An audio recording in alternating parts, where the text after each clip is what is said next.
Hello everyone, today we'll talk about how to fix or how to solve the problem of bolts up. You click on settings. We go to settings app. Here we click on apps, default apps, app settings.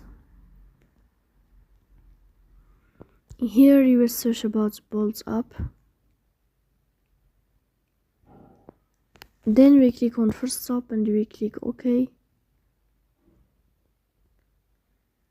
Here you will enter to the window of storage. Then we click on clear cache.